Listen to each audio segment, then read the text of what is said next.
ಕೊಡಗು ಧ್ವನಿ digital media, ಇದು ಕೊಡಗಿನ ನಂಬರ್ 1 ಯೂಟ್ಯೂಬ್ ಚಾನಲ್. ಸಂಚಾರ ವ್ಯವಸ್ಥೆ ಹದಗೆಟ್ಟಿರೋ ವಿಷಯದಲ್ಲಿ ಈಗಾಗಲೇ ಸಾಕಷ್ಟು ಸಭೆಗಳನ್ನು ನಾವು ಮಾಡಿದ್ದೀವಿ.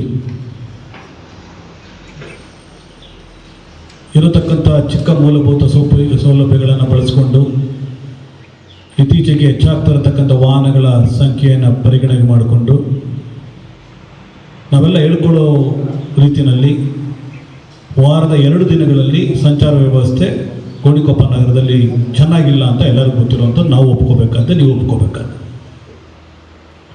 ಆದರೆ ಇರತಕ್ಕಂಥ ಸೀಮಿತ ಮೂಲಭೂತ ಸೌಕರ್ಯಗಳಲ್ಲಿ ಅಥವಾ ರಸ್ತೆ ಇರ್ಬೋದು, ರಸ್ತೆ ಅಗಲ ಇರ್ಬೋದು, ವಾಹನ ಸಂಖ್ಯೆಗಳನ್ನು ಪರಿಗಣನೆ ಮಾಡುವಂಥದ್ದು ಇರ್ಬೋದು, ಜೊತೆಗೆ ವಾರಾಂತ್ಯದಲ್ಲಿ ಅಥವಾ ಈ ಮದುವೆಗಳ ಸಂದರ್ಭದಲ್ಲಿ ನಗರಕ್ಕೆ ಬರತಕ್ಕಂಥ ವಾಹನಗಳ ಸಂಖ್ಯೆ ಮಿತಿ ಮೀರಿದ್ರಿಂದ ಸಾಕಷ್ಟು ದೂರುಗಳು ಟ್ರಾಫಿಕ್ ಸಂಬಂಧಪಟ್ಟ ಹಾಗೆ ಬರ್ತಾ ಇದೆ. ಬಟ್ ಈ ಸಮಸ್ಯೆಗಳಿಗೆ ಪರಿಹಾರವೇ ಇಲ್ವಾ ಅಂತೇಳಿ ಒಂದು ಪ್ರಶ್ನೆ ಹಾಕ್ಕೊಂಡಾಗ ಪರಿಹಾರ ಖಂಡಿತ ಇದೆ. ರಸ್ತೆ ಅಗಲ ಇಲ್ಲ, ಜನ ಜಾಸ್ತಿ ಇದ್ದಾರೆ ಅಂತೇಳಿ ಅವೆರಡೂ ಕಾರಣಗಳನ್ನು ಅದ್ರ ಮೇಲೆ ಒರೆಸಿ ನಾವು ಹೆಂಗೆ ಬೇಕಾದ್ರೆ ಬಿಹೇವ್ ಮಾಡ್ಬೋದು, ರಸ್ತೆಯನ್ನು ಬಳಸುವಂಥವ್ರು ಅಂತೇಳಿ ಅಂದಾಗ ನಮಗೆ ಭಾಳ ಮುಖ್ಯವಾಗಿ ಈ ವ್ಯವಸ್ಥೆಯನ್ನು ಬುಡಮೇಲೆ ಮಾಡ್ತಾ ಇರೋಂಥ ಕಾಣಿಸ್ತಾ ಇರೋರು ಆಟೋ ಚಾಲಕರು. ಇದು ನೇರವಾದ ಅಲಿಗೇಷನ್. ಇದು ನನಗೆ ಒಪ್ಕೊಳ್ಳಿಲ್ಲ ಅಂದರೆ ನಾನು ಪ್ರೂವ್ ಮಾಡಿ ತೋರಿಸ್ತೀನಿ. ನೀವು ಯಾವ ಎವ್ರಿ ಡಾಕ್ಯುಮೆಂಟ್, ವಿಡಿಯೋ, ಫೋಟೋಸ್ ಎಲ್ಲ ಡಾಕ್ಯುಮೆಂಟ್ ಇಟ್ಕೊಂಡೇ ಮಾತಾಡ್ತಾ ಇದ್ದೀನಿ. ನನಗೆ ಗೊತ್ತು ನೀವು ಪ್ರಶ್ನೆ ಮಾಡ್ತೀರಾ ಅಂತೇಳಿ. ಯಾರಾದರೂ ಇಲ್ಲ ಸರ್ ನಾವು ಸರಿಯಾಗಿದ್ದೀವಿ, 100% ಪರ್ಫೆಕ್ಟ್ ಆಗಿದ್ದೀವಿ ಅಂತ ಹೇಳಿದ್ರೆ ಕೈ ಎತ್ತಿ ಮಾತಾಡ್ಬೋದು, ನನ್ನನ್ನು ವಿರೋಧ ಮಾಡ್ಬೋದು ನನ್ನ ಮಾತನ್ನು. ಯಾಕಂತ ಹೇಳಿದ್ರೆ ಈ ಒಂದು ಪುಟ್ಟ ನಗರಕ್ಕೆ 300ರಿಂದ 400 ಆಟೋಗಳ ಸಂಖ್ಯೆ ಅತಿ ಆದದ್ದು ನಿಮಗೆಲ್ಲ ಗೊತ್ತಿರುವಂಥದ್ದು. ನೀವೆಲ್ಲ ದೊಡ್ಡ ದೊಡ್ಡ ಬಂಡವಾಳ ಹಾಕಿ ಈ ಒಂದು ಸೇವೆಯನ್ನು ಕೊಡ್ತಾ ಇಲ್ಲ. ಸಣ್ಣ ಸಣ್ಣ ಅಮೌಂಟನ್ನು ಹಾಕಿ ಲೋನ್ ಮಾಡಿಸಿ ತಮ್ಮ ಕುಟುಂಬದ ನಿರ್ವಹಣೆ ಮಾಡಬೇಕು ಅಂಥೇಳಿ ನಿಜವಾಗ್ಲೂ ಅತ್ಯಂತ ನಿಯತ್ತಾಗಿ ಓಡಿಸ್ತಾ ಇರೋಂಥ, ಕಾನೂನು ಪಾಲನೆ ಮಾಡ್ತಾ ಇರೋದಂಥ ಸಮೂಹ ನಿಮ್ಮ ಮಧ್ಯದಲ್ಲೇ ಇದೆ. ಅದನ್ನು ಅಪ್ರಿಷಿಯೇಟ್ ಮಾಡ್ತಾ ಅದರೊಳಗಡೆನೇ ಇರತಕ್ಕಂಥ ಈ ಸಮೂಹದೊಳಗಡೆ ಯಾವ ಕಾನೂನು ನನಗೆ ಲೆಕ್ಕ ಇಲ್ಲ, ನನಗೆ ಜೀವನ ನಿರ್ವಹಣೆಗಲ್ಲ ಈ ಆಟೋ ಚಾಲನೆ, ನಾನು ಮಾಡುವ ಶೋಕಿಗೋಸ್ಕರ ಹಣವನ್ನು ತಕ್ಷಣ ಮಾಡಬೇಕು, ಒಂದೇ ದಿನದಲ್ಲಿ ಅಲ್ಲಿ ಸಂಪಾದನೆ ಮಾಡಬೇಕು ಅಂಥೇಳಿ ತೊರೆಯುತ್ತಾ ಇರ್ತಕ್ಕಂಥ ಇನ್ನೊಂದು ವರ್ಗ ಇದೇ ಸಮೂಹದಲ್ಲಿದೆ. ಅದನ್ನು ತಾವೆಲ್ಲ ಒಪ್ಕೋತೀರಾ ಅಂದ್ಕೊಂಡಿದ್ದೀನಿ. ನಾನು ಎಷ್ಟೊಂದು ಸರಿ ಹೇಳ್ತಾ ಇರ್ತೀನಿ ಆಟೋ ಚಾಲಕರಿಗೆ ಸಂಬಂಧಪಟ್ಟ ಹಾಗೆ, ಹಂಚಿಕೊಂಡು ತಿನ್ನಿ, ಕಿತ್ಕೊಂಡು ತಿನ್ನಬೇಡಿ ಅಂತೇಳಿ. ಇವತ್ತು ಬಹುತೇಕ ಕಿತ್ಕೊಂಡು ತಿನ್ನೋರೇ ಸಂಖ್ಯೆನೇ ಜಾಸ್ತಿ ಆಗ್ತಾ ಇದೆ. ಬೇರೆಯವ್ನು ಏನಾದರೂ ಆಗಲಿ, ಅವ್ನು ನಿಯತ್ತಾಗಿರೋನು ಕ್ಯೂವಲ್ಲಿ ನೀವು ವೆಯ್ಟ್ ಮಾಡ್ತಾ ಇರಲಿ, ನಾನು ಮಾತ್ರ ನನ್ನ ಸವಾರಿ ತೊಗೊಂಡೋಗಿ ನಾನು ಸಂಪಾದನೆ ಮಾಡ್ಕೊಂಡು ಹೋಗ್ಬಿಡ್ತೀನಿ ನನ್ನ ಮನೆಗೆ. ನಾನು ಎಷ್ಟೊಂದು ಜನ ಮುಖ ನೋಡ್ತಾ ಇದ್ದೀನಿ. ಇವರೆಲ್ಲರೂ ಸೀನಿಯರ್ ಸಿಟಿಸನ್ಸು. ಅವ್ರ ಮಕ್ಕಳನ್ನ ಓದೋದ್ರ ಬಗ್ಗೆ ಯೋಚನೆ, ಏನು ಓದಿಸ್ಬೇಕು ಅಂತೇಳಿ, ಮಕ್ಕಳನ್ನ ಮದುವೆ ಹೇಗೆ ಮಾಡಬೇಕು ಅಂತ ಯೋಚನೆ ಮಾಡಿ ಆಟೋ ಚಾಲನೆ ಮಾಡುವಂಥವ್ರು ಒಂದು 50% ಇದ್ದೀರಾ ಇದರಲ್ಲಿ. ನೋಡಿ, ಈ ಒಂದು ಯಾವುದೇ ಒಂದು ನಗರಕ್ಕೆ, ಒಂದು ನಗರದ ಅಥವಾ ಒಂದು ಪಟ್ಟಣದ ನಿಜವಾದ ರಾಯಭಾರಿಗಳು ಆಟೋ ಚಾಲಕರು. ಯಾಕೆ ವರ್ಡನ್ನು ಹೇಳ್ತೀನಿ ಅಂದರೆ, ರಾಯಭಾರಿಗಳು ಅಂತಂದರೆ ಯಾವುದೋ ಹೊರ ಊರಿನಿಂದ ಬರತಕ್ಕಂಥ ಒಬ್ಬ ಪ್ರಯಾಣಿಕರು ಫಸ್ಟು ಗೋಣಿಕೊಪ್ಪನೇ ತಿಳ್ಕೊಳ್ಳಿ. ಗೋಣಿಕೊಪ್ಪದ ಇಳಿದ ತಕ್ಷಣ ಮೊದಲು ಅವ್ರು ಏನಾದರೂ ಎಲ್ಲರೂ ಹೋಗ್ಬೇಕು ಅಂದರೆ ಭೇಟಿ ಆಗೋದು ಆಟೋ ಚಾಲಕರು. ಕರೆಕ್ಟಾ ಇಲ್ಲ? ನೀವು ಹೇಗೆ ವರ್ತನೆ ಮಾಡ್ತೀರಿ, ನೀವು ಹೇಗೆ ಬಿಹೇವ್ ಮಾಡ್ತೀರಿ ಅನ್ನೋದ್ರ ಮೇಲೆ ಊರಿನ ಜನ ಹೇಗಿದ್ದಾರೆ ಅಂತ ನಿರ್ಧಾರ ಮಾಡ್ತಾರೆ ಪ್ರಯಾಣಿಕರು. ಕರೆಕ್ಟಲ್ಲ? ನೀವು ಸರಿಯಾಗಿ ವರ್ತನೆ ಮಾಡಲಿಲ್ಲ ಅಂದರೆ ಗೋಣಿಕೊಪ್ಪ ಜನನೇ ಸರಿ ಇಲ್ಲ ಅನ್ನೋದನ್ನು ಹೊರಗಡೆ ಹೋಗಿ ಪ್ರಚಾರ ಮಾಡ್ತಾರೆ. ಹಾಗಾಗಿ ನಾನು ಹೇಳ್ತಾ ಇರೋದು, ಒಂದು ಊರಿನ ನಿಜವಾದ ರಾಯಭಾರಿಗಳು ಅಂದ್ರೆ ತಕ್ಷಣಕ್ಕೆ ನಮ್ಮ ಆಟೋ ಚಾಲಕರು. ಅಷ್ಟು ಜವಾಬ್ದಾರಿ ಇದೆ ನಿಮ್ಮಗಳ ಮೇಲೆ. ನೀವು ಅದನ್ನು ಸರಿಯಾಗಿ ಅರ್ಥ ಮಾಡ್ಕೊಂಡಿದ್ದಿಲ್ಲ. ಚಾಲನೆ ಮಾಡೋಕ್ಕೆ ಹೋದಾಗ ನೀವು ಮಾತಾಡೋದೇನು ಅಂತಂದರೆ ಆಟೋ ಚಾಲಕರ ಮೇಲೆ ದೌರ್ಜನ್ಯ, ಗುಬ್ಬಿ ಮೇಲೆ ಬ್ರಹ್ಮಾಸ್ತ್ರ, ಇವೆಲ್ಲ ಡೈಲಾಗ್ಗಳು ಬರ್ತವೆ ನಿಮ್ಮಿಂದ. ಆದರೆ ನಾನೇನು ಮಾಡ್ತಾ ಇದ್ದೀನಿ, ನಾನು ಸರಿ ಮಾಡ್ತಾ ಇದ್ದೇನೆ ಈ ವ್ಯವಸ್ಥೆಯಲ್ಲಿ, ನನ್ನ ಭಾಗ ಏನಿದೆ ಅಂತೇಳಿ ನೀವು ಅವಲೋಕನ ಮಾಡ್ಕೊಳ್ಳೋ ಅವಶ್ಯಕತೆ ಇದೆ. ನೀವೊಂದು ವಿಷಯ ಅರ್ಥ ಮಾಡ್ಕೊಳ್ಳಿ. ಗೋಣಿಕೊಪ್ಪದಲ್ಲಿ ಸೋಮವಾರ ಮೀಟಿಂಗ್ ಆಗ್ತಾ ಇದೆ ಅಂತೇಳಿ ನಿಮಗೆ ಗೊತ್ತಾಗಿದೆ. ನಿನ್ನೆನೋ ಸಾಯಂಕಾಲನೋ ಯಾವಾಗಲೂ ಹೇಳಿದ್ದಾರೆ. ಇಲ್ಲಿ ತನಕ ನಾನು ವಾಟ್ಸಪ್ ಬಂದು ನೋಡಿ ಏನೇನು ಸಮಸ್ಯೆ, ಏನೇನು ಮಾಡ್ತಾರೆ ಆಟೋದವರು ಅಂತೇಳಿ ಇಷ್ಟು ಪಟ್ಟಿಯನ್ನು ಸಾರ್ವಜನಿಕರು ಕೊಟ್ಟಿದ್ದಾರೆ ನನ್ನ ಕೈ. ನಾನು ಎರಡೂ ಕೇಳಿದೆ, ಅಕಸ್ಮಾತ್ ಅದನ್ನು ಬರ್ತೀನಿ ಒಳ್ಳೇದೇನಾದ್ರು ಇದೆಯಾ ಅಂತೇಳಿ. ಯಾರು ಒಳ್ಳೇದು ಹೇಳೋಕ್ಕೆ ರೆಡಿ ಇಲ್ಲ. ನಿಮ್ಮ ಬಗ್ಗೆ ಅರ್ಥ ಮಾಡ್ಕೊಳ್ಳಿ ಹೆಂಗಿದೆ ಅಂತ ಪರಿಸ್ಥಿತಿ. ಯಾರೋ ಒಬ್ಬ ಅಥವಾ ಒಂದು ವರ್ಗ ಮಾಡುವಂಥ ತಪ್ಪಿಗೆ ಇಡೀ ಆಟೋ ಚಾಲಕದ ಸಮೂಹವನ್ನೇ ದೂರುವಂಥ ಒಂದು ಪರಿಸ್ಥಿತಿ ಸಮಾಜದಲ್ಲಿ ನಿರ್ಮಾಣ ಆಗಿದೆ. ಈ ದೂರುಗಳನ್ನು ನೋಡಬೇಕಾದ್ರೆ ಮೊದಲನೇದು ಪ್ರಶ್ನೆ ಬಂದಿದ್ದು ನನಗೆ, ಯಾವ ಆಟೋ ಚಾಲಕರು ಸಮವಸ್ತ್ರವನ್ನು ಧರಿಸೋದಿಲ್ಲ? ನನ್ನ ಪ್ರಶ್ನೆ ನಿಮ್ಮ ಹತ್ರ ಇರೋದು, ಆಟೋ ಚಾಲಕರು ಸಮವಸ್ತ್ರ ಧರಿಸಲೇಬೇಕಾ? ಯಾವ್ದಾದ್ರು ಕಾನೂನಲ್ಲಿ ಇದೆಯಾ? ಯಾರು ಇದೆ ಅಂತ ಹೇಳೋರು ಕೈ ಎತ್ತಿ. ಎಲ್ಲರೂ ಇದೆ ಅಂತೀರಾ? Very good. ನನಗೆ ಇನ್ನು ಎರಡನೇ ಪ್ರಶ್ನೆ, ಯಾರೆಲ್ಲ ಆಟೋ ಚಾಲಕರ ಹತ್ರ ಸಮವಸ್ತ್ರ ಇದೆ ಕೈ ಎತ್ತಿ.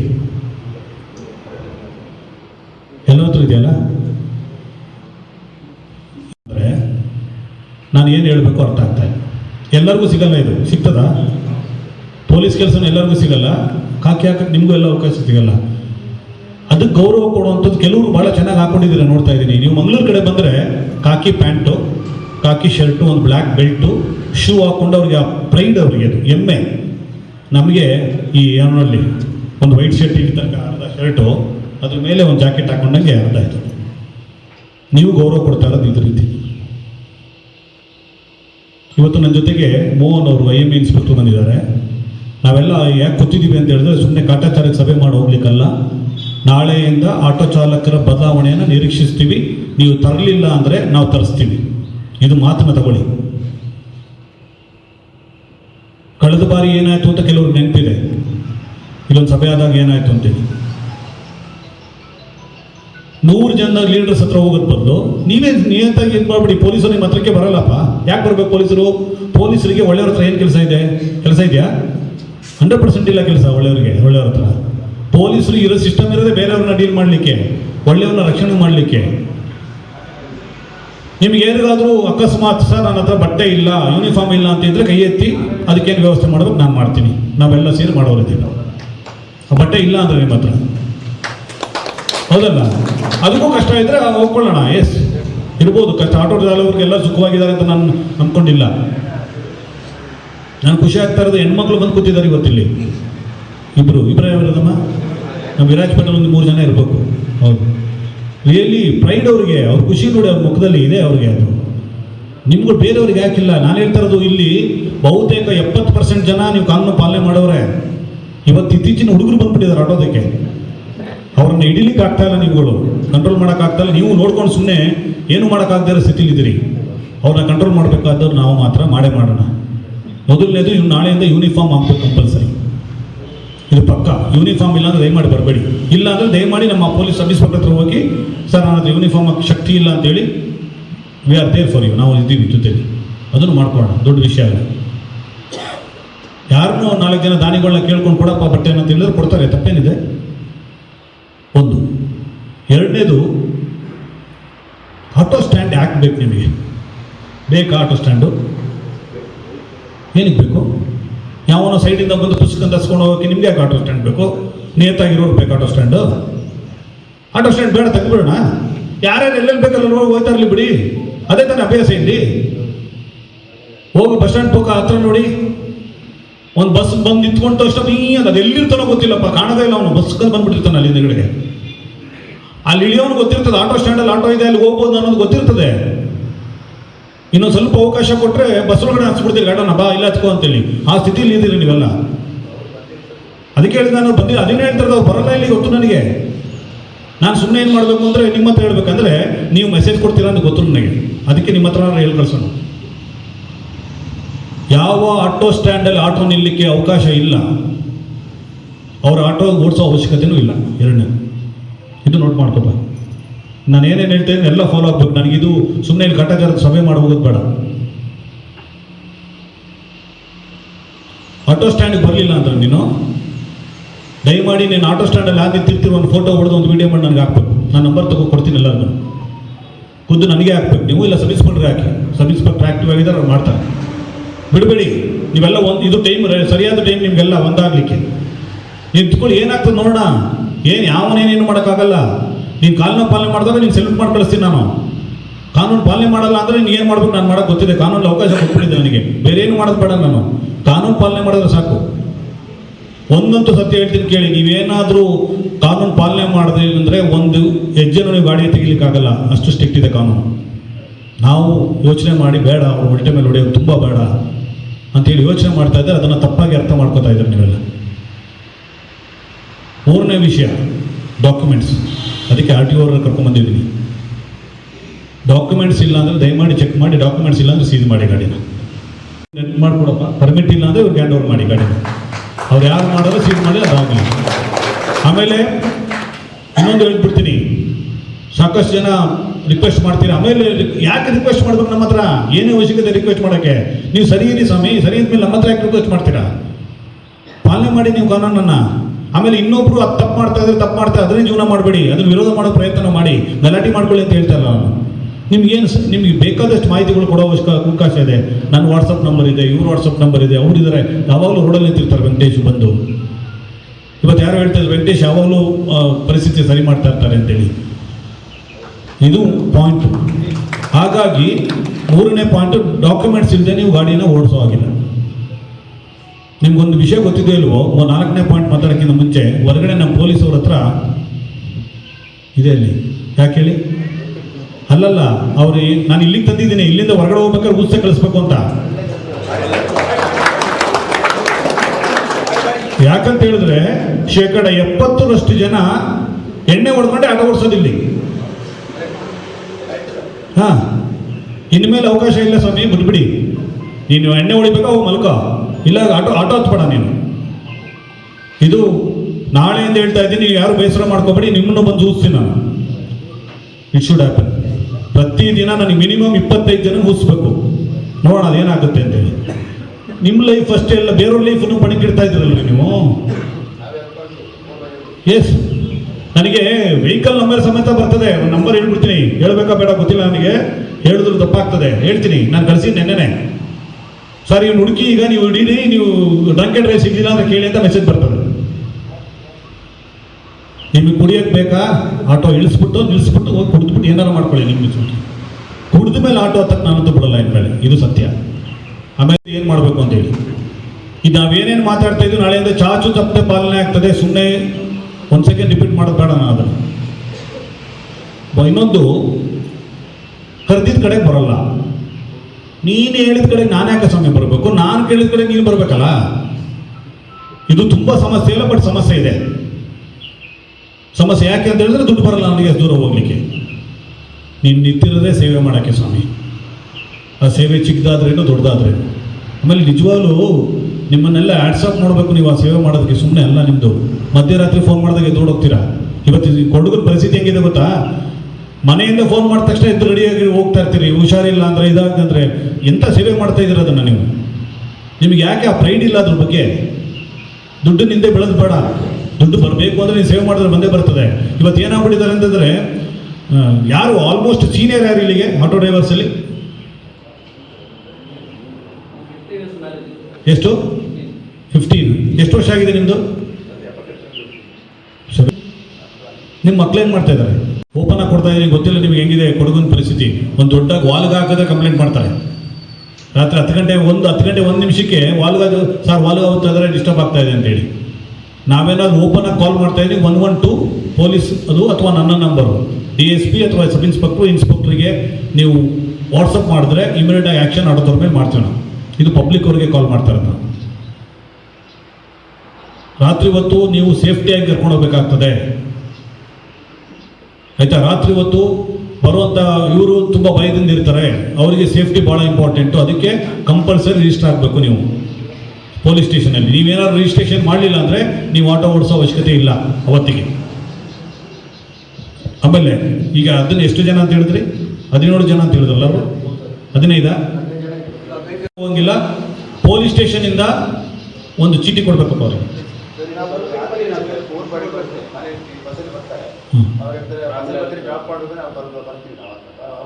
ಪೊಲೀಸ್ ಸ್ಟೇಷನ್ ಫೋನ್ ಮಾಡಿ, ಅಲ್ಲ ಪೊಲೀಸ್ ಸ್ಟೇಷನ್ ಫೋನ್ ಮಾಡಿ ಹೇಳಿ. ಅಲ್ಲ ಹೇಳ್ತದೆ, ಬಸ್ ಸ್ಟ್ಯಾಂಡಿಗೆ ಅವಶ್ಯಕತೆ ಇಲ್ಲ. ನೀವು ಆ ಬಸ್ ಇಳಿದವ್ರು ಬರ್ತಾರೆ ನಿಮ್ಮ ಹತ್ರ ಹುಡ್ಕೊಂಡು. ನಿಮ್ಮ ಆಟೋ ಸ್ಟ್ಯಾಂಡ್ ಇದೆ, ಇಲ್ಲಿ ಕಾಣ್ತದೆ, ಗೊತ್ತು ಎಲ್ಲರಿಗೂ ಎಲ್ಲಿ ಆಟೋ ಸ್ಟ್ಯಾಂಡ್ ಇದೆ. ಬಸ್ ಸ್ಟ್ಯಾಂಡಿಂದ ಒಂದು 4 ಹೆಜ್ಜೆ ಹಾಕಿದ್ರೆ ಆಟೋ ಸ್ಟ್ಯಾಂಡ್ ಬರ್ತಾರೆ. ಹಿಡ್ಕೊಂಬರೋನು ಅಲ್ಲ ಕೇಳಿರಿ, ವಯಸ್ಸಾಗಿರೋರ ಬಗ್ಗೆ ನಂಗೆ ಅರ್ಥ ಆಗ್ತದೆ. ಅದನ್ನು ಅಷ್ಟೊಂದು ಮಾನವೀಯತೆ ಮಾಡ್ಕೊಂಡು ಮರ್ತೇನಿಲ್ಲಪ್ಪ ಪೊಲೀಸರು. ಸುಮ್ಮನೆ ಇಲ್ಲದ ಕಥೆ ಎಲ್ಲ ಹೇಳ್ಬೇಡಿ ಸಾಕು ಅಷ್ಟೇ ಅಪ್ಪ. ಅದು ಸಿಂಪಲ್, ಅದು ತುಂಬ ಸಿಂಪಲ್ಲು, ತುಂಬ ಸಿಂಪಲ್ಲು. ಸೀಸ್ ಮಾಡಿಸಿ ಫೈನ್ ಹಾಕ್ಬಿಡಲ್ಲ. 1 ಸೆಕೆಂಡ್ ಹೇಳ್ತಾ ಇದ್ದೀನಿ, 3 ದಿನ ಅನ್ಸ್ಬಿಡ್ತೀನಿ ನಾನು. ಹೆಂಗ್ ಮಾಡ್ಬೇಕು ಗೊತ್ತಿಲ್ಲ ನನಗೆ. ಯಾಕೆಂದ್ರೆ 3 ದಿನ ಸಂಪಾದನೆ ಹೋದ್ರೆ ಏನಾಗ್ತದೆ ಗೊತ್ತಾಗ್ತದೆ ನಿಮಗೆ. ಮನೆಯಲ್ಲಿ 8 ಮಕ್ಕಳು ಕಾಯ್ತಾ ಇರ್ತಾರಪ್ಪ, ಅರ್ಥ ಮಾಡ್ಕೊಳ್ಳಿ ಇದನ್ನ. ನಾನು ಹೇಳ್ತಾ ಇರೋದು ಇವ್ರಿಗೆ.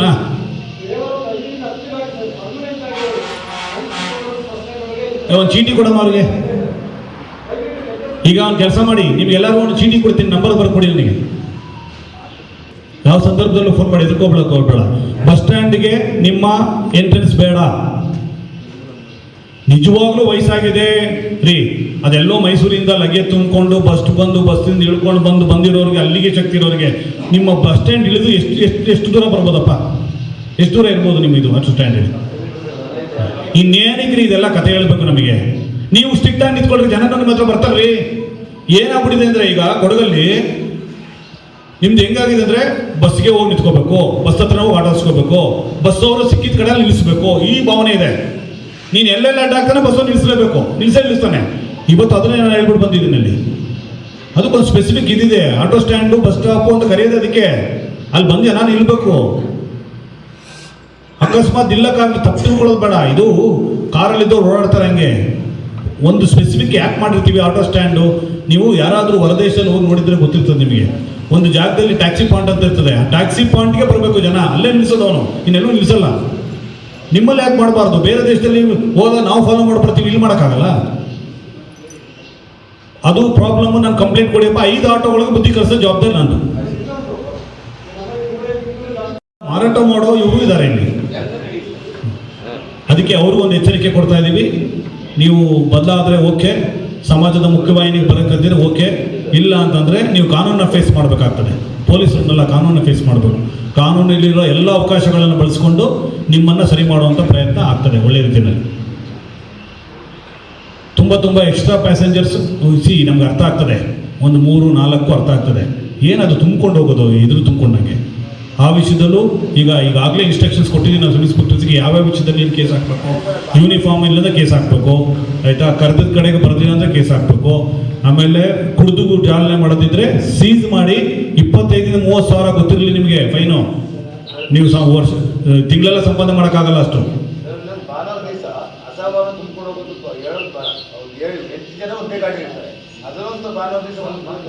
ಎಸ್ 100%.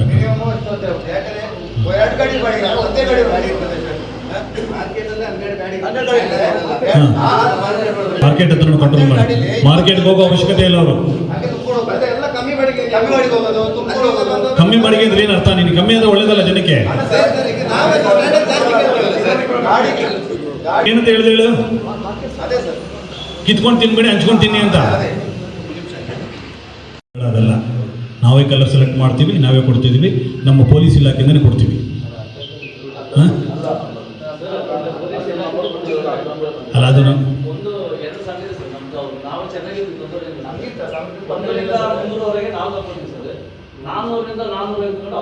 ಆಯ್ತು. ಕಲರ್ಸ್ ಎಕ್ಸ್ಚೇಂಜ್ ಆಗಿದೆ.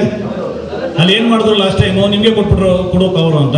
ನೀನು ಇಷ್ಟ ಬೇಕಾದ ಕಲರ್ ಕೊಟ್ಟು ಅವನಿಗೆ ಇಷ್ಟ ಬೇಕಾದ ಕಲರ್ ಕೊಟ್ಟರು. ಸೇಮ್ ಆಗಿದೆ. ಇಲ್ಲ ಲಾಸ್ಟ್ ಟೈಮೇ ಚರ್ಚೆಗೆ ಬಂತು ಗುರು ಇದು. ಹಾಂ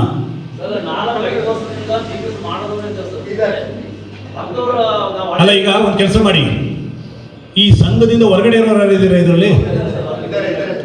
ಎಷ್ಟು ಜನ? ಅಲ್ಲ, ಅವರು ನಮಗೆ ಕೊಟ್ಟರೆ ಅವ್ರಿಗೂ ನಂಬರ್ ಕೊಡ್ತೀವಿ ನಾವು. ಇಲ್ಲ, ಈಗ ಯಾವಾಗ ನಂಬರ್ ಕೊಡ್ತೀಯಪ್ಪ? ಅಲ್ಲ, ಯಾವಾಗ ಹೇಳಿ? ಇಲ್ಲ, ನೀವು ಡಿಸ್ಕಸ್ ಮಾಡೋದು ಬೇಡ, ನಾಳೆಯಿಂದನೇ. ಈಗ ಒಂದು ಕೆಲಸ ಮಾಡ್ತೀರಾ, ನಿಮ್ಮದು 300 ಡೀಟೇಲ್ಸ್ ನೀವು ಕೊಡ್ತೀರಾ, 150 ಡೀಟೇಲ್ಸ್ ಇವ್ರು ಕೊಡ್ತೀರಾ, ಆಯಿತಾ? ಬಾಕಿ ಈಗ ನನಗೆ ಎಷ್ಟು ದಿವಸದಲ್ಲಿ ಕೊಡ್ತೀರಾ? ಅಲ್ಲ, ಡೀಟೇಲ್ಸ್ ಎಲ್ಲ ವಿತ್ ಡಾಕ್ಯುಮೆಂಟ್ಸ್ ಬೇಕು ನನಗೆ. ಹಾಂ, ಡಾಕ್ಯುಮೆಂಟ್ಸ್ ಇಲ್ಲದೆ ನಾನು ತಗೊಳ್ಳಲ್ಲ. ಎಸ್ ಈಗ ಎಸ್ ಎಸ್ ಆಮೇಲೆ ಇನ್ನೊಂದು ಇದೆಲ್ಲ ಮಧ್ಯದಲ್ಲಿ ಇನ್ನೊಂದು ಜವಾಬ್ದಾರಿ ಇದೆ, ಕುತ್ಕೊಳ್ಳಿ. ನಿಮಗೆ ಇನ್ನೊಂದು ಜವಾಬ್ದಾರಿ ಏನು ಅಂತ ಹೇಳಿದ್ರೆ, ಸಾಕಷ್ಟು ಚಟುವಟಿಕೆಗಳು ಅಕ್ರಮವಾಗಿ ನಡೀತವೆ, ಎಸ್ಪೆಷಲಿ ಗಾಂಜಾ ವಿಷಯದಲ್ಲಿ. ಇದೊಂದು ಬೇಡ ರೀ, ನಮ್ಮ ಸಮಾಜಕ್ಕೆ ಈ ಗಾಂಜಾ ಬೇಡ. ಇದರಿಂದ ನಮ್ಮ ಮಕ್ಕಳು ನಿಮ್ಮ ಮಕ್ಕಳು ಎಲ್ಲ ಹಾಳಾಗ್ತಾ ಇದ್ದಾರೆ, ಆಯಿತಾ? ಇದ್ರ ಬಗ್ಗೆ ತುಂಬ ಮಾಹಿತಿ ನಿಮ್ಮ ಹತ್ರ ಇರ್ತದೆ. ಆಮೇಲೆ ನೀವು ಕೊಡುವಂಥ ಯಾವುದೇ ಮಾಹಿತಿಯನ್ನು ಪಬ್ಲಿಕ್ ಸೈಜ್ ಮಾಡಲ್ಲ ನಾವು. ಆ ನಂಬಿಕೆಯನ್ನು ಉಳಿಸ್ಕೋತೀವಿ. ಅದ್ರ ಬಗ್ಗೆ ನೀವೆಲ್ಲರೂ ಸೇರಿ ಹೋರಾಟ ಮಾಡಬೇಕು. ನಾವು ನೀವೆಲ್ಲ ಸೇರಿ ಇದು ಬೇಡ, ಇದು ನಮ್ಮ ಸಂಪ್ರದಾಯಕ್ಕೆ ಅಥವಾ ನಮ್ಮ ಊರಿಗೆ ಅಥವಾ ನಮ್ಮ ಸಮಾಜಕ್ಕೆ, ನಮ್ಮ ರಾಷ್ಟ್ರಕ್ಕೆ ಒಳ್ಳೆಯದು, ಬೆಳವಣಿಗೆ ಎಲ್ಲ ಇದು. ಈ ವಿಷಯದಲ್ಲಿ ತಮ್ಮೆಲ್ಲರ ಸಹಕಾರ ಕೊಡ್ತಾ ಇದ್ದೀನಿ. ನಿಮ್ಗೆ ಏನೇ ಮಾಹಿತಿ ಚಟುವಟಿಕೆಗೆ ಬಂದರೂ ನಮಗೆ ಪರ್ಸನಲಾಗಿ ಮೆಸೇಜ್ ಮಾಡಿ, ಇವ್ರಿಗೆ ಮೆಸೇಜ್ ಮಾಡಿ. ನಿಮ್ಮ ಐಡೆಂಟಿಟಿಯನ್ನು 100% ಸೀಕ್ರೆಟಾಗಿ ಮೇಂಟೈನ್ ಮಾಡ್ತೀವಿ. Very good. ನಾನು ಜೋರಾಗಿ ಚಪ್ಪಾಳೆ ಹೊಡೆಯೋದು ಇವರಿಗೆ. ತಪ್ಪು ಆಗಿರೋದನ್ನ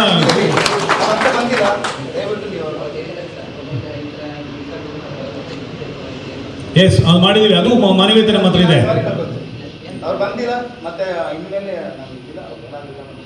ನಾನು ಹೇಳ್ದೇನು ಗೊತ್ತಾ, ಸಂಘ ಯಾವಾಗ ಇರಬೇಕು ಅಂದರೆ ಕಾನೂನು ತಪ್ಪದಾಗಲ್ಲ, ಅವನೇನೋ ಕಷ್ಟ ಆದಾಗಿರಬೇಕು. ಕಷ್ಟ ಅಂದರೆ ಏನು ಅಂದರೆ ವೈಯಕ್ತಿಕವಾಗಿ ಕಷ್ಟ ಇರ್ತದೆ. ಅವ್ರಿಗೆ ಯಾರೋ ಅಧಿಕಾರಿಗಳು ಬೇಕು ಅಂತ ತೊಂದರೆ ಕೊಡ್ತಾ ಇರ್ತಾರೆ, ಅಂಥ ಸಂಘ. ಅವನು ಪೊಲೀಸರು ಹಿಡಿದ ತಕ್ಷಣ ಬಿಡಿಸ್ಕೊಬಿಟ್ರೆ ನೀನು ಅಧ್ಯಕ್ಷ ಅಂತೇಳಿ ನಿನ್ನನ್ನು ಇದು ಮಾಡ್ತಾರೆ ಅವರು. ಹಂಗೆ ಅನ್ಕೊಳಕ್ಕೆ ಹೋಗ್ಬೇಡಿ. ಆ ಕಮಿಟ್ಮೆಂಟ್ ಆಗಬೇಡಿ ಅಧ್ಯಕ್ಷರು, ಸೆಕ್ರೆಟರಿಗಳು. ಪ್ರೂವ್ ಆಗ್ತದೆ. ಅದರಿಂದ ಯಾವುದೇ ಕಾರಣಕ್ಕೂ ಆಟೋ ಬಿಟ್ಟು, ಆಟೋ ಜಾಗದಲ್ಲಿ ಆಟೋ ಸ್ಟ್ಯಾಂಡ್ ಬಿಟ್ಟು ಬಸ್ ಸ್ಟ್ಯಾಂಡ್ ಒಳಗಡೆ ಹೋಗ್ತೀನಿ, ಬಸ್ಸಿಂದೇ ಹೋಗ್ತೀನಿ, ಇದನ್ನು ಸ್ಟಾಪ್ ಮಾಡಿ. ರಾತ್ರಿ ಇದು ತುಂಬ ಕಂಪ್ಲೇಂಟ್ಸ್ ಇದೆ, ಅಧ್ಯಕ್ಷರು ಹೇಳ್ತಾ ಇದ್ದಾರೆ ಕರೆಕ್ಟ್, ಅದು ತುಂಬ ಕಂಪ್ಲೇಂಟ್ ಇದೆ, ತುಂಬ ಜನ ಅಬ್ಸರ್ವ್ ಮಾಡ್ತಾ ಇದ್ದಾರೆ. ನೀವು ಮಾಡ್ತಾರೆ ತಪ್ಪೇನು ಅಂತ ರಾತ್ರಿ ಹೊತ್ತು ರಿಜಿಸ್ಟರ್ ಮಾಡದೆ ಪೊಲೀಸ್ ಸ್ಟೇಷನಲ್ಲಿ ಆಟೋ ತೆಗಿಬೇಡಿ. ಅನವಶ್ಯಕವಾಗಿ ಜನಗಳಿಂದ ಹೆಚ್ಚು ಹಣವನ್ನು ವಸೂಲಿ ಮಾಡಬೇಡಿ. ಮಾಡಿದ್ರೆ ಆ ಕಂಪ್ಲೇಂಟ್ಸ್ ಬಂದರೆ, ನಾನು ಈಗಾಗಲೇ ಮೀಡಿಯಾದ ಮೂಲಕ ಕಂಪ್ಲೇಂಟ್ ರಿಕ್ವೆಸ್ಟ್ ಮಾಡಿದ್ದೀನಿ. ಸಾರ್ವಜನಿಕರು ನನಗೆ ನೇರವಾಗಿ ಕಂಪ್ಲೇಂಟ್ ಕೊಡ್ಬೋದು, ಯಾರಾದರೂ ಹೆಚ್ಚಿನದಾಗಿ ಇದು ಮಾಡ್ತಾರೆ ಅಂತೇಳಿ. ಅವ್ರು ಖುಷಿಯಿಂದ ಕೊಟ್ಟರೆ ತಗೊಳ್ರು, ಅದನ್ನು ಹೇಳ್ತಾ ಇದ್ದೀನಿ. ಬಟ್ ಒತ್ತಡ ಮಾಡಬೇಡಿ, ಒತ್ತಾಯ ಮಾಡಬೇಡಿ. ಇಷ್ಟೇ ಕೊಡಲೇಬೇಕು ಅಂತ ಒತ್ತಾಯ ಮಾಡಿ, ಆಯಿತಾ? ಇದು ಮತ್ತು ನಿಮ್ಗೆ ಯಾವುದೇ ಅಕ್ರಮ ಚಟುವಟಿಕೆಗಳಿದ್ದರೂ ಅದರಿಂದ ನೀವು ನಿಮ್ಮ ಕುಟುಂಬದವರು ದೂರ ಇರೋ ಪ್ರಯತ್ನ ಮಾಡಿ. ನಿಮ್ಮ ಸ್ನೇಹಿತರು ಇರ್ಬೋದು, ದೂರ ಮಾಡಿ. ಏನಾದರೂ ಇನ್ಫಾರ್ಮೇಷನ್ ಇದ್ದರೆ ದಯಮಾಡಿ ಪೊಲೀಸ್ ಇಲಾಖೆಗೆ ಮಾಹಿತಿ ಕೊಡಿ. ನಾವು ನೀವೆಲ್ಲ ಸೇರಿ ಒಂದು ಒಳ್ಳೆಯ ಸಮಾಜವನ್ನು ನಿರ್ಮಾಣ ಮಾಡಲಿಕ್ಕೆ ಇದು ಸಹಕಾರಿ ಆಗ್ತದೆ ಅಂತೇಳಿ. ಕಾನೂನು ಸುವ್ಯವಸ್ಥೆಗೆ ಸಂಬಂಧಪಟ್ಟಂತೆ ಮತ್ತು ಸಂಚಾರ ನಿಯಮಗಳಿಗೆ ಸಂಬಂಧಪಟ್ಟಂತೆ ಸಾಹೇಬರು ಇನ್ ಡೆಪ್ತ್ ಆಗಿ ಏನೇನು ಹೇಳ್ಬೇಕು ಅದನ್ನೆಲ್ಲ ಹೇಳಿದ್ದಾರೆ. ಅದರಲ್ಲಿ ನೀವು ಅದನ್ನು ಚಾಚು ತಪ್ಪದೆ ಪಾಲನೆ ಮಾಡ್ತು ಅಂತಂದರೆ ನಿಮ್ಮನ್ನು ಯಾರು ಕೇಳೋಕೆ ಬರೋದಿಲ್ಲ. ಅಥವಾ ನಿಮಗೆ ಅನಾವಶ್ಯಕವಾಗಿ ಪೊಲೀಸರು ಏನಾದರೂ ತೊಂದರೆ ಕೊಟ್ಟರು ನಮಗಾದ್ರೂ ಹೇಳ್ಬೋದು ಅಥವಾ ಸಾಹೇಬ್ರಿಗಾದ್ರೂ ಹೇಳ್ಬೋದು. ಇನ್ನೊಂದೇನೆಂದರೆ, ನಾವು ಎಲ್ರಿಗೂ ಸಾಹೇಬ್ ಹೇಳ್ದಂಗೆ ಯೂನಿಫಾರ್ಮ್ ಆಗ್ತಕ್ಕಂಥ ಅವಕಾಶ ಸಿಕ್ಕಿಲ್ಲ. ಅದರಲ್ಲಿ ನಮಗೆ ನಿಮಗೆಲ್ಲ ಸಿಕ್ಕಿದೆ ಅಂದರೆ, ಅದು ಕಾಕಿ ಹಾಕ್ಕೊಂಡಿದ್ದೀವಿ ಅಂದರೆ ತುಂಬ ಖುಷಿ ಪಡಬೇಕು. ಖುಷಿ ಪಡೋದ್ರ ಜೊತೆಗೆ ನಮ್ಮ ರೆಸ್ಪಾನ್ಸಿಬಿಲಿಟಿ ಕೂಡ ಹಾಗೆ ಇರ್ತದೆ, ಶಿಸ್ತಿರಬೇಕು. ಆಮೇಲೆ ನಿಮ್ಮ ಪಬ್ಲಿಕ್ ಜೊತೆ ನಿಮ್ಮ ಬಿಹೇವಿಯರು ತುಂಬ ಚೆನ್ನಾಗಿರ್ಬೇಕು. ನೋಡಿದ ತಕ್ಷಣ ಭಯ ಪಡೋದು, ಅಲ್ಲೇ ರೌಡಿಜಮ್ ಥರ ಇರೋದು, ಆ ಥರ ಎಲ್ಲ ಇರಬಾರ್ದು.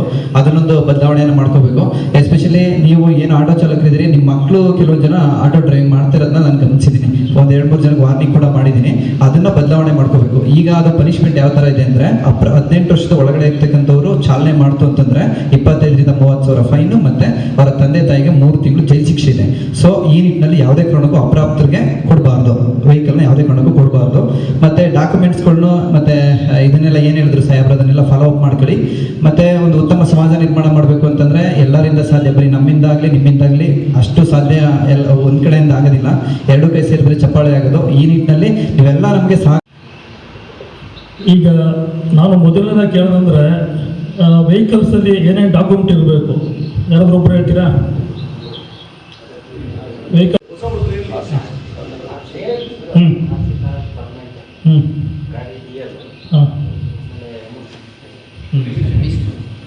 ಆಮೇಲೆ ಪರ್ಮಿಟ್ ಇದೆಲ್ಲ ಏನಾಗಿರ್ಬೇಕು? ಲ್ಯಾಪ್ಸ್ ಆಗಿರ್ಬೇಕಾ, ಅಲ್ಲ ರನ್ನಿಂಗ್ ಕಂಡೀಷನ್ ಇರಬೇಕಾ? ಎಲ್ಲ ರನ್ನಿಂಗ್ ಕಂಡೀಷನ್ ಇರಬೇಕು, ಆಯಿತಾ? ಈಗ ಒಬ್ಬ ಒಳ್ಳೆ ಡ್ರೈವರ್ದು ಗುಣ, ಈಗ ಸಾಹೇಬ್ರು ಹೇಳ್ದಂಗೆ ಕಾಗಿ ಎಲ್ರಿಗೂ ಸಿಗಲ್ಲ ಅಲ್ವಾ? ಅದನ್ನ ನಾವು ಯುಟಿಲೈಸ್ ಮಾಡ್ಕೋಬೇಕು. ಒಂದು ಒಳ್ಳೆ ಯೂನಿಫಾರ್ಮ್ನ ಒಂದು ಒಳ್ಳೆ ಐರನ್ ಮಾಡಿಕೊಂಡು ಒಂದೊಳ್ಳೆ ಇದಾಗಿ ನಾವು ಒಂದು ಡ್ರೈವಿಂಗಲ್ಲಿ ಹೋದರೆ ಅದಕ್ಕೆ ಸಿಗೋ ಬೆಲೆನೇ ಬೇರೆ ಅಲ್ವಾ? ಈಗ ವೆಹಿಕಲ್ ಡಾಕ್ಯುಮೆಂಟ್ನ ಯಾವ ರೀತಿ ಮೇಂಟೈನ್ ಮಾಡ್ತೀರಾ? ಆ ಒರಿಜಿನಲ್ದು ಒಂದು ಸೆಟ್ ಜೆರಾಕ್ಸ್ ಅಲ್ವಾ? ಈಗ ತಪಾಸಣೆ ವೇಳೆ ಈಗ ಯಾರು RTO ಬರ್ತಾರೆ, ಪೊಲೀಸರು ಬರ್ತಾರೆ, ಡಾಕ್ಯುಮೆಂಟ್ ತಗೋಬೇಕು ಅಂತ, ಆಗ ಏನು ಮಾಡ್ತೀರಾ ನೀವು? ಸರ್ ಮೊಬೈಲ್ ಇದೆ ಸರ್, ಇಲ್ಲಿದೆ ಅಲ್ಲಿದೆ. ಆಗ ಏನಾಗುತ್ತೆ, ಕೇಸ್ ಬರೆಯೋಕ್ಕೆ ಈಸಿ ಆಗಿಬಿಡುತ್ತೆ. ಅರ್ಥ ಆಯ್ತಾ? ಈಗ ಮೊದಲನೇದಾಗಿ ಫೈನ್ ಯಾವುದಕ್ಕೆ ಎಷ್ಟೆಷ್ಟು, ಈಗ FC ಮಾಡಿಸಿಲ್ಲ ವೆಹಿಕಲ್ಗೆ, ಎಫ್ ಸಿ ಫೈನ್ ಎಷ್ಟು ಬರುತ್ತೆ ಗೊತ್ತಾ ಅಂತ, 5,000 ರೂಪಾಯಿ ಎಫ್ ಸಿಗೆ, ಪರ್ಮಿಟ್ಗೆ 5,000, ಎಮಿಷನ್ಗೆ 3,000 ರೂಪಾಯಿ ಬರುತ್ತೆ. ಆಯಿತಾ? ಇದೆಲ್ಲ ಈ 3,000 ಇದೆಲ್ಲ ಇದ್ದರೆ ನಮ್ಮ ವೆಹಿಕಲ್ ಡಾಕ್ಯುಮೆಂಟ್ಸ್ ಎಲ್ಲ ಮಾಡ್ಕೊಡ್ಬೋದು. ಅದ್ರ ಬದಲು ನೀವು ಒಂದು ಕೇಸ್ ಬರೆದ್ರೆ ಮಿನಿಮಮ್ 10-15 ಸಾವಿರ ಬಂದ್ಬಿಡುತ್ತೆ. ಆಯಿತಾ? ನೀವು ದುಡಿದೆಷ್ಟು ಡೈಲಿ, ಮತ್ತು ಒಂದು ತಿಂಗಳು ದುಡಿದ್ರೂ ಆ ಫೈನ್ ಕಟ್ಟೋಕ್ಕಾಗಲ್ಲ. ಅದಕ್ಕಾಗಿ ದಯಮಾಡಿ ಎಲ್ಲರೂ ಇವತ್ತಿಂದನೇ ನಿಮ್ಮ ವೆಹಿಕಲ್ ಡಾಕ್ಯುಮೆಂಟ್ಸ್ನ ಒಂದು ಸೆಟ್ ಜೆರಾಕ್ಸ್ ಮಾಡಿಕೊಂಡು RC ಕಾರ್ಡು, ಎಮಿಷನ್ನು, ಪರ್ಮಿಟು, ನಿಮ್ಮ DL ಇದೆಲ್ಲ ಒಂದು ಸೆಟ್ ಮಾಡಿಕೊಂಡು ಒಂದು ಪ್ಲಾಸ್ಟಿಕ್ ಕವರಲ್ಲಿ ಹಾಕಿ ನಿಮ್ಮ ಡ್ಯಾಶ್ ಬೋರ್ಡ್ ಇಟ್ಕೊಳ್ಳಿ. ಆಟೋದವರು ಕೆಲವರು ಮಾಡುವಂಥ ತಪ್ಪಿಗೆ ಇಡೀ ಆಟೋದವ್ರನ್ನೇ ದೂಷಣೆ ಮಾಡುವಂಥ ಪರಿಸ್ಥಿತಿ ನಿರ್ಮಾಣ ಆಗಿದೆ. ನಿಮ್ಮಿಂದನೂ ತುಂಬ ಒಳ್ಳೆ ಕೆಲಸಗಳಾಗ್ತದೆ ಸಂದರ್ಭದಲ್ಲಿ, ಮಾಡಲ್ಲ ಅಂತ ಏನಿಲ್ಲ. ಈಗೆಲ್ಲರೂ ಕಷ್ಟಪಡ್ತಾ ಇದ್ದೀವಿ. ನಮ್ಮ ಊರಿಗೆ ಕೆಟ್ಟ ಹೆಸರು ತರೋದು ಬೇಡ. ಸಾರ್ವಜನಿಕರಿಗೆ ಅಂದರೆ ನೀವು ಹೆಂಗೆ ಸೇವೆ ಮಾಡ್ತೀರಾ? ಎಲ್ಲಿ ಮಾಡೋಕ್ಕಾಗ್ತದೆ ನೀವು? ನಾನು ಹೆಚ್ಚಿಗೆ ಏನು ಹೇಳಲಿಕ್ಕೆ ಬರೋದಿಲ್ಲ. ಅವ್ರು ಹೇಳ್ತಾರೆ ನಮಗೆ ಬೈತಾರೆ ಅಂತ ಹೇಳಿದ್ರೆ ಅನ್ಕೊಬಿಡಿ, ದಯವಿಟ್ಟು ಅನ್ಯತೆ ಭಾವಿಸ್ಬೇಡಿ. ಏಕೆಂತಂದರೆ ನೀವು ಒಬ್ಬೊಬ್ಬರಿಗೆ ಒಂದೊಂದು ಪ್ರಾಬ್ಲಮ್ಮು, ನಿಮ್ಮೆಲ್ಲರ ಪ್ರಾಬ್ಲಮ್ ನಮಗಿರ್ತದೆ. ಉದಾಹರಣೆಗೆ ಮೊದಲನ್ನು ಹೇಳ್ತಿರೋದು, ಯಾರು ಡ್ರಿಂಕ್ ಆ್ಯಂಡ್ ಡ್ರೈವ್ ಮಾಡೋರಿಗೆ ಮೊದಲನ್ನು ಆದ್ಯತೆಯನ್ನು ಕೊಡ್ತೀನಿ. ಯಾಕೆಂತಂದರೆ ಕುಡಿದುಬಿಟ್ಟು ಗಾಡಿ ಓಡಿಸೋದೇ ತಪ್ಪು, ಅದರಲ್ಲಿ ಪ್ಯಾಸೆಂಜರ್ ಕರ್ಕೊಂಡು ಗಲಾಟೆ ಮಾಡ್ಕೊಂಡು ಹೋಗೋದು ದೊಡ್ಡ ತಪ್ಪು. ನಾನು ಹಿಂದೆ ಸಾಹೇಬ್ರ ಜೊತೆ ಮಾತಾಡಿದ್ದೆ, ಕೆಲವು GPS ಹಾಕೋದಿಲ್ಲ, ನಂಬರ್ ಇಲ್ಲದಂಥವರು ಕುಡಿದು ಗಾಡಿ ಓಡಿಸುವಂಥ ಕೆಲಸಗಳನ್ನ ಮಾಡ್ತಿದ್ದಾರೆ. ಅವ್ರ ಜೊತೆಗೆ ಪ್ರಯಾಣಿಕರು ಏನಿರ್ತಾರೆ ನಿಮ್ಮ ಜೊತೆಯಲ್ಲಿ, ಅವ್ರಿಗೂ ಕೂಡ ತೊಂದರೆ ಆಗೋಂಥ ವ್ಯವಸ್ಥೆಗಳು ನಮಗೆ ತುಂಬ ಸತಿ ಬಂದು ಕಂಪ್ಲೇಂಟ್ ಮಾಡಿದ್ದಾರೆ. ಈಗ ನಾವು ನಿಮಗೆ ತೊಂದರೆ ಕೊಟ್ಟರೆ ನಿಮ್ಮನ್ನು ನೋಡೋದಲ್ಲ, ನಿಮ್ಮ ಫ್ಯಾಮಿಲಿ ಏನಾಗ್ಬೋದು ಅಂತೇಳಿ ಪ್ರಶ್ನೆ. ಅದಕ್ಕೆ ದಯಮಾಡಿ ನಮ್ಮಲ್ಲಿ ಮನವಿ ಮಾಡೋದಿಷ್ಟೇ, ನೀವು ಕಾಕಿ ಬಟ್ಟೆ ಹಾಕ್ಕೊಂಡು ಸೇವೆ ಮಾಡಲಿಕ್ಕೆ ಬಂದಿದ್ದೀರಿ, ಕುಡಿಬೇಡಿ ಅಂತ ಹೇಳಲ್ಲ ನಾವು. ಅದಕ್ಕೊಂದು ಸಮಯ ನಿಗದಿ ಮಾಡಿಕೊಂಡು ಕುಡಿದ ಮೇಲೆ ಆಟೋನ ಮನೆಯಲ್ಲಿ ನಿಲ್ಲಿಸಿ, ಇಲ್ಲಾಂದರೆ ಫೈನ್ ಆಗೋದಿಗೆ ಒಂದ್ಸತಿ ಬಿಡಿಸ್ಕೊಟ್ಟಿದ್ದು ಬಂದು ನಮ್ಮ ಹತ್ರ ಬರ್ತಾರೆ, ನಾವು ಸಾಹೇಬರ ಹತ್ರ ಹೋಗಿ ನಾವು ರಿಕ್ವೆಸ್ಟ್ ಮಾಡಬೇಕಾಗ್ತದೆ. ಅದಕ್ಕೆ ಅವಕಾಶ ದಯವಿಟ್ಟು ಒಂದು ಕೊಡಬೇಡಿ. ಮತ್ತು ಇನ್ನೊಂದು, ತಮ್ಮ ಸಂಘಗಳಲ್ಲಿ ಯಾರನ್ನು ನೋಂದಣಿ ಮಾಡಿಕೊಂಡಿಲ್ಲ, ಮುಖ್ಯವಾಗಿ ಸಾಹೇಬರುಗಳಷ್ಟೇ, GPS ದಯವಿಟ್ಟು ಮಾಡಿಸ್ಕೊಳ್ಳಿ. ಯಾಕಂದರೆ 2 ಕಂಪ್ಲೇಂಟ್ ಬಂತು, ಆ ಫೋಟೋ ತೆಗೆದ್ರೆ ಆಟೋ ಫೋಟೋ ಇದೆ, ಅದರಲ್ಲಿ 2ರಲ್ಲಿ GPS ಇಲ್ಲ. ಯಾವ ಕಡೆ ಇದ್ದಾರೆ ಏನು ನಮಗೇನು ಗೊತ್ತಾಗೋದಿಲ್ಲ. ಒಂದು ಅಂತಂದರೆ ಏನೋ ಒಂದು ಮಹಿಳೆಗೆ ಒಂದು ಗಲಾಟೆ ಮಾಡಿದೆ ಅಂತ ಒಂದು ಸಂದರ್ಭ, ಈಗ ಅವ್ರನ್ನ ಇಟ್ಕೊಬಂದು ಇಲ್ಲಿ ಕೊಟ್ಟರೆ ಅವ್ರನ್ನ ಒಳಗೆ ಹಾಕುವಂಥ ಕೆಲಸಗಳು ಆಗುತ್ತೆ. ಏನೋ ಒಂದು ಸಣ್ಣ ತಪ್ಪು ನಡೆದಿರ್ತದೆ, ದೊಡ್ಡದು ಆಗೋದು ಬೇಡ ಅಂತೇಳಿ ನಾನು ಹೇಳ್ಕೊಡ್ತೀನಿ. ಮತ್ತು ಇನ್ನೊಂದು, ದೂರಕ್ಕೆ ಹೋದ ಸಂದರ್ಭದಲ್ಲಿ ನೈಟಿಗೆ ಒಂದು ಚಾರ್ಜ್, ಬೆಳಿಗ್ಗೆ ಒಂದು ಚಾರ್ಜ್ ಮಾಡ್ತೀರಿ, ಅದೆಷ್ಟೊಂದು ದಯವಿಟ್ಟು ತಾವು ನಿಗದಿ ಮಾಡ್ಕೊಳ್ಳಿ. ಅದು ಕೂಡ ಆಮೇಲೆ ಕಂಪ್ಲೇಂಟ್ ಆಗ್ತಿದೆ. ಅದೆಷ್ಟು ನಿಮ್ಮ ಆಟೋದಲ್ಲಿ ಈ ಓಣಿಯಪ್ಪ ಪಬ್ಲಿಕ್ ತೊಂದರೆ ಮಾಡುವಂಥ ಕೆಲಸ ಹೇಳ್ಬೇಕು ಅಂತೇನು ಗೊತ್ತಿಲ್ಲ. ಮೊದಲಿಗೆ ಉಳಿಸೋದನ್ನು ದಯವಿಟ್ಟು ನಿಲ್ಲಿಸಿ ಬಸ್ ಸ್ಟ್ಯಾಂಡಲ್ಲಿ.